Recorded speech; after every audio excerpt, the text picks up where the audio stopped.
Hey everybody, welcome back. We are in St. Thomas today at Cyril E. King International Airport, and we're going to head over to Beef Island.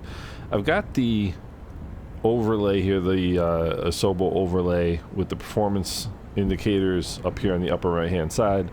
The one thing that I'm really interested in that they've added is now the rolling cache read speed, and I think rolling cache, and in particular the read speed, has a really important role to play in performance. I'll talk about that more as we go, but today we're looking at the new NVIDIA Driver 591.44, and I don't know if it's breaking news, but flash update for people who use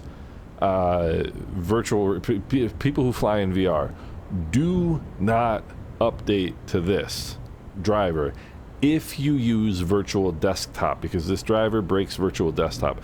And I know a lot of people, particularly with certain brands of VR headsets, use virtual desktop for their VR flying. So if you're a VR pilot and you use virtual desktop, do not update to 591.44. So that's the first thing. The other thing is there is a Windows 11 fix. Now, one of the latest Windows 11 updates caused a performance drop in flight sim in a lot of games, and Microsoft Flight Simulator is one of them. And so this is a nice thing that we've got this fix. Let's get into the airplane here. One of the things that I have also found is that I can use Tobii Eye Tracker to get my head placement a little bit higher to where I can actually see, which is kind of nice. So let me do that. There is a setting in the sim to make the adjustment, but it doesn't really seem to hold. So in any event, let's go rotating beacon on, mixture rich. There is no carb heat, master and battery switches on. You don't. Well, actually, you know what? You turn the fuel pump on for priming. So we'll turn the fuel pump on. And we'll get some fuel flow here for a little bit of priming. I have been corrected on my G1000 start procedure. So these are the newer Lycoming engines. I fly older Lycoming engines in the real world. Alright, so now we'll turn that fuel pump off. Crack the throttle, mixture is rich. And there we go. You know what? I was wrong. I'm supposed to start with the mixture leaned and then bring the mixture in as I start it. So I still didn't get it right. We'll get there. We'll get there. Alright, avionics master on, nav and strobe lights coming on. So I just decided to do a little different flight today because, I mean, even I think the Anguilla flight every time perhaps gets a little repetitious. Is that a word? I don't know. Let's release the parking brake. So I just wanted to do something a little bit different today. And I also really like this flight.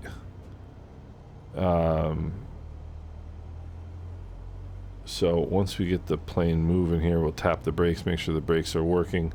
Mixture's lean for taxi. The altimeters are set 2 times. So there's a couple things kind of floating around with this driver. One of which is that I guess there was some setting. I don't know if maybe it was smooth motion was disabled for the 580 drivers on the RTX 5000 series card, something along those lines, where it wasn't. There was a feature that you used to be able to use in 30 and 40 series cards that some people used that you can't use in the 5000 series cards, and they've now corrected that. It's like it was a 32-bit application or a 32-bit function of the driver, and they've put that back in, although it doesn't really matter to flight sim because it doesn't have anything to do with Microsoft Flight Simulator.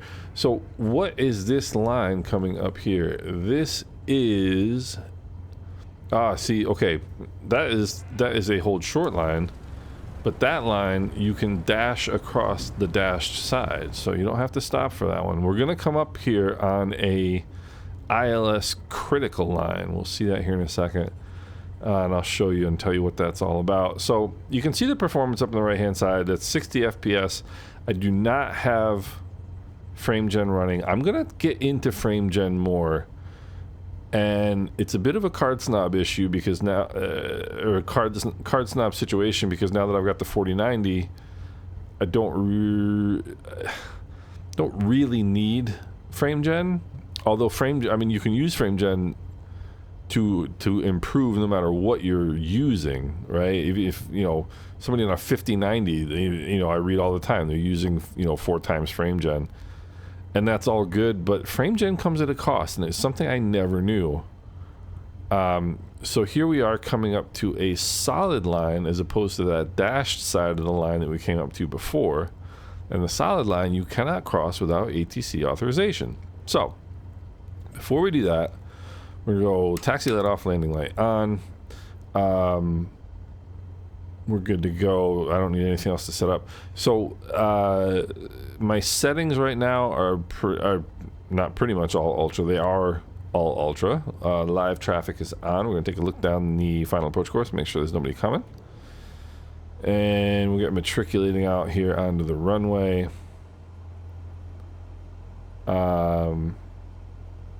So we're using about what? They're always moving where they have the... They're always moving things around in that on-screen display. GPU memory, alright, so 8.5 gigs out of 24 right now. So we're on center line. Heading indicator checks with the runway number. Mixture is rich. There is no carb heat. Fuel pump does not need to be on. Flaps are set. Takeoff power is coming in. Takeoff power is set. Engine instruments are in the green. Airspeed is alive. Holding center line. Left rudder, which is incorrect. So I just don't... There is some sort of a... There still is some sort of a...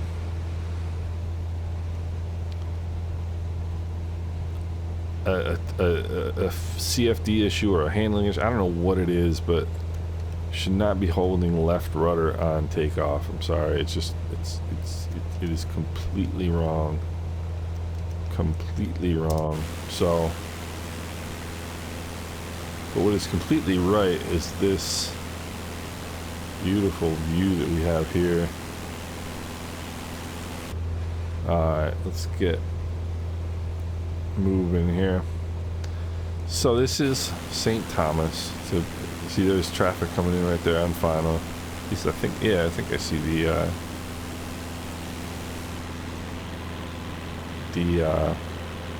beacon there. Alright. 2530 in the RPM. I'm not quite getting the climb performance that I would expect out of this plane but it is hot and humid down here, and hot and humid does not work well for piston engines. Always worth remembering. So there's 1,000 feet. There's no fuel pump to turn off, nor any flaps to put up. I was just having this conversation with somebody actually that was telling me my airplane is rolling left on once I leave the ground. Well, a piston single engine airplane will roll left at high angles of attack and high power. And the reason is P factor.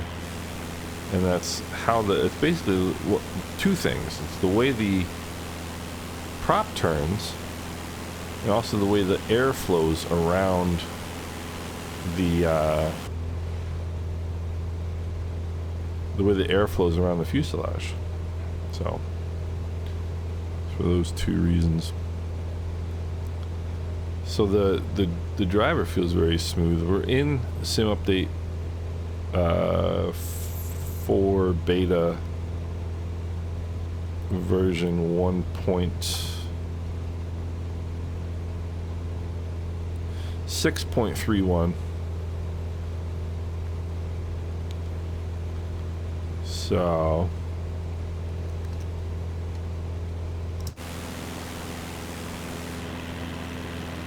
Things are looking good here today. That is our ultimate destination right off over there. Climb up to 3,000. There's a little bit more scenery to enjoy on this flight too, which I do like. There's 2,500 climbing 3,000. Which way is the wind blowing? The wind is blowing right into us at 13 knots, or 17 knots it seems to say. So, well, for those of you who watched my previous video, which was an overview of what's coming with Sim Update 4, and also my release prediction was wrong. Scandalous, I know. I don't really...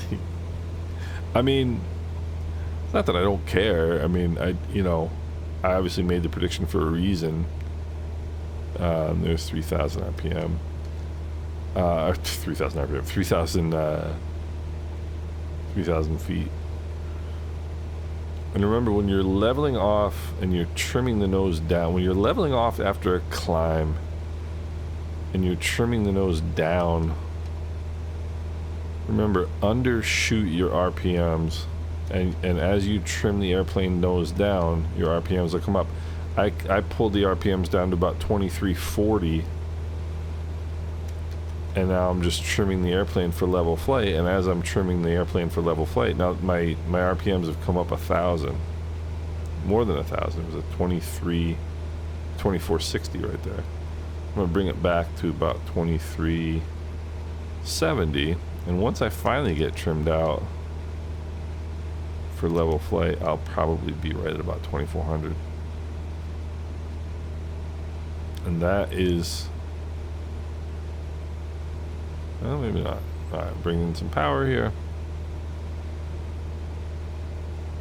That's only true in fixed pitch propeller airplanes, by the way, not in any airplane that has a blue knob. Ignore that advice. There's 2390. So,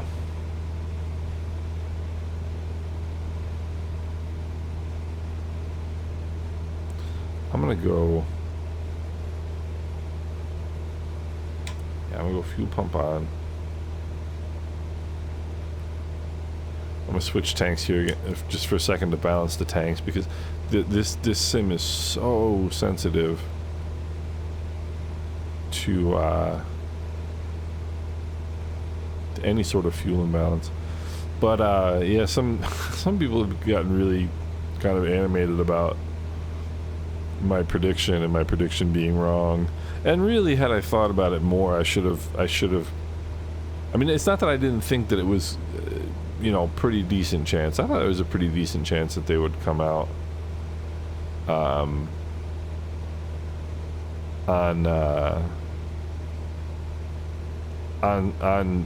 PS5 release day. I mean, so the reason I predicted Wednesday was it was the pre-release day for PS5, and my thought was that there's no way they're gonna release the PS5 version of the game on Sim Update 3. They're gonna release it on Sim Update 4 because they've only tested it on Sim Update 4, and of course they did release it on Sim Update 4, but it was released. PS5 was released on a slightly earlier version of Sim Update 4 than the current Xbox PC version, and those will be unified once. So in all likelihood, I think it's Tuesday the 8th or 9th, which is the full release day for PlayStation 5. That's going to be the day where they release Sim Update 4, fully for everyone. So I was wrong. Oh boy. I mean, some people got pretty excited about that, but It wasn't even really intended to be the thrust of the video, nor was it intended to be the thrust of this video, for that matter. This driver is very, very nice. Very, very nice.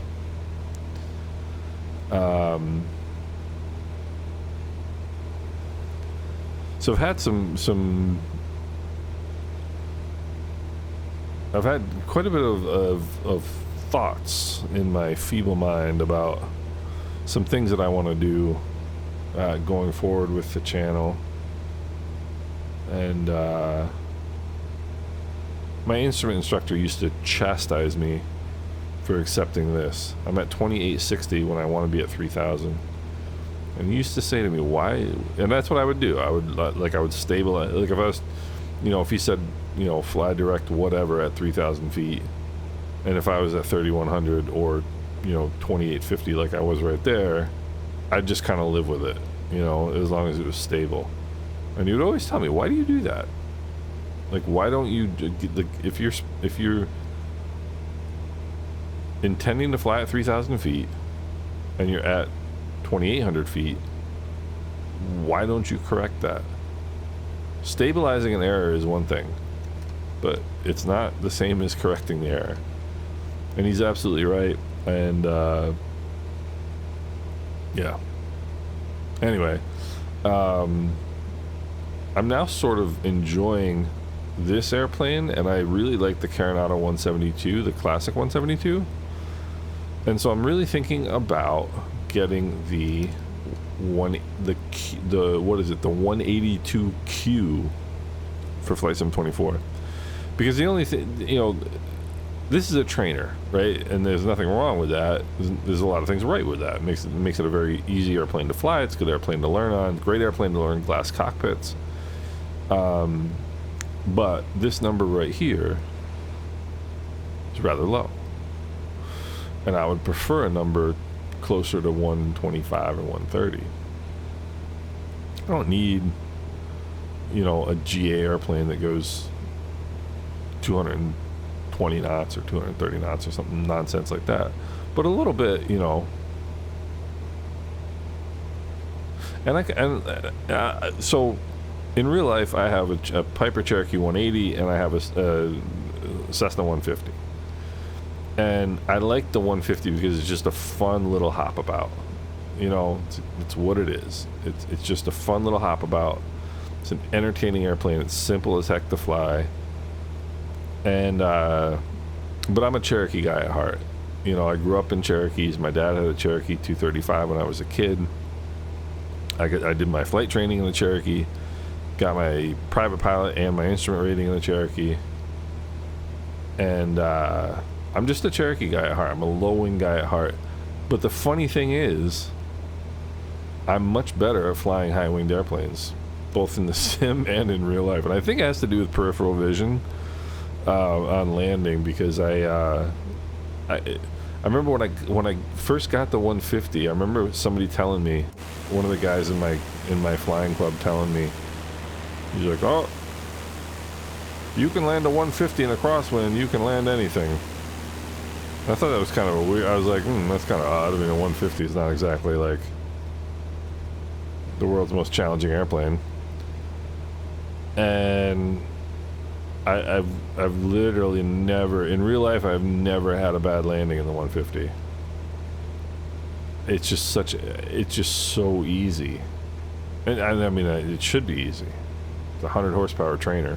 But I just have a natural knack for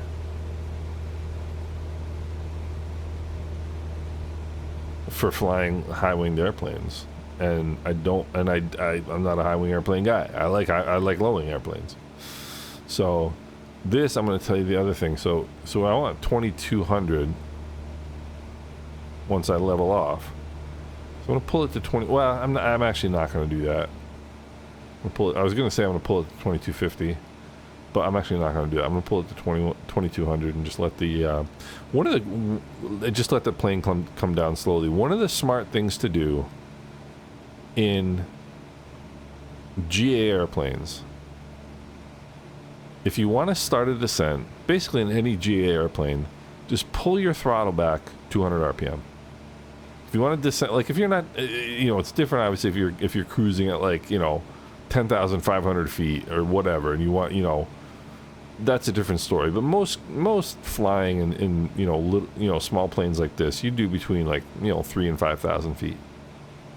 The way to start a descent to get, you know, to get yourself down for pattern altitude to make a landing, just pull your RPM back 200 RPM, and you'll get right about like a 300-400 foot descent rate, and just gradually come on down. And that's especially true if you have passengers, and even more so if you have passengers that aren't used to flying. You know, they're the thing that makes passengers uncomfortable who aren't used to flying, or who aren't used to flying in small airplanes, is, you know, steep climbs and steep descents. So just gradually pull your power back just a little bit and just sneak down. Makes things much more comfortable for everybody.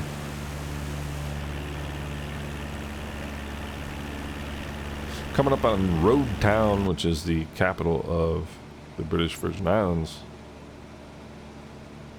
It's also the check-in point for your approach when you're coming in here to Beef Island. They'll tell you, report abeam Road Town. So when your airport's right over here, so when you're abeam here, that's when they want you to call in. So no real need to get all fancy here.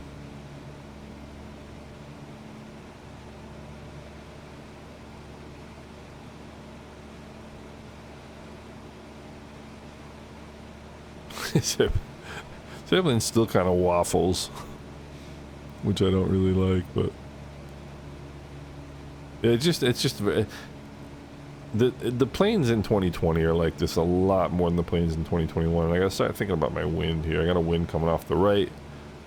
There's the runway. Here's a mountain. Well, not a mountain, but here's a hill that I would prefer not to hit. So I'm gonna be getting blown in that direction. So you can see the little wind indicator right here. So I gotta come over here and just pay attention so I don't hit any solid objects. It's what you want to avoid doing in aircraft.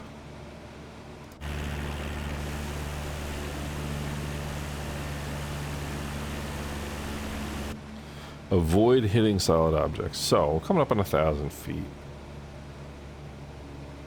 I'm below 110 knots. So I'm going to put in a notch of flaps. We call those approach flaps because they add just a little bit of lift and just a little bit of drag, and they help stabilize the airplane. And as I'm trimming nose down, now my RPMs are going to drop. As the nose pitches up, so I'm trimming down to level the airplane. And what that's going to do is cause the RPMs to drop, which is what I want. So you can I guess it's two birds with one stone kind of thing. So I can see I got one red on the PAPI, which is perfect. So I'm gonna come back now to about 1900 RPM. Mixture is rich. There is no fuel pump. Oh, well, there is a fuel pump, but I don't need it on. There's no carb heat. I'm going to apply a second notch of flaps, and that's going to push the nose up again. So I'll push the nose down again, and that's going to bring my RPMs down even more. And here we go. Very nice.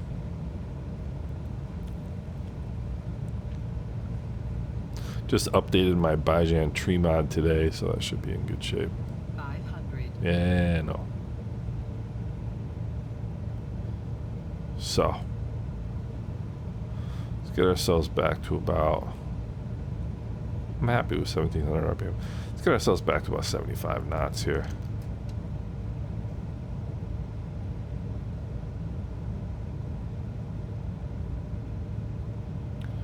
That is not what we want in terms of 500. Alright, now I can bring some power in Too white, too red. Got a little bit of sync going on here. That's not what we want. And remember, if you get low like that, don't get cute and don't lower your descent rate. Level off and fly back into the pappies like I just did. So basically, if you're as incompetent as I am, that's how to correct for it. And one red is fine because we're not a 777. So there's, but I also don't want to get that descent rate way back up again here. All right.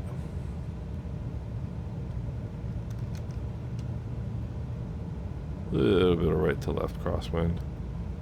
Speed is coming back. Vertical speed is good. Let's get on center line. This driver is really, really nice. Pull some power out. I'll pull some more power out.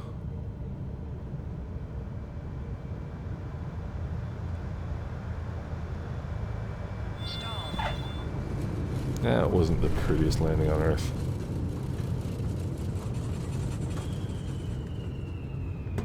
Pull the yoke back, get some aerodynamic braking. I will lean the mixture.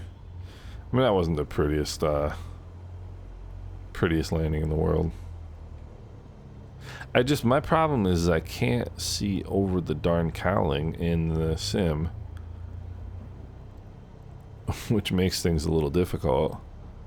And in real life, I'm 6'4". I can see over the cowling of a 172, and so I feel like I really should be like up here, which is what I'm used to and what makes me like kind of the sight picture I'm used to.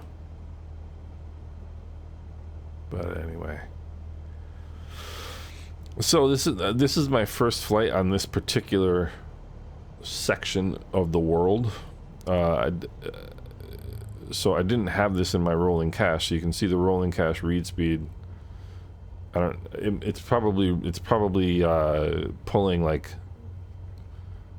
generic scenery like water and stuff like that from my rolling cache. But for a flight, I deleted all my shader caches prior to this flight, and there's a little bit of a stutter there. And so for having deleted my shader caches and never having flown this route with the rolling cache that I'm using, I think that was pretty good performance right there. This is SLH Sim Designs,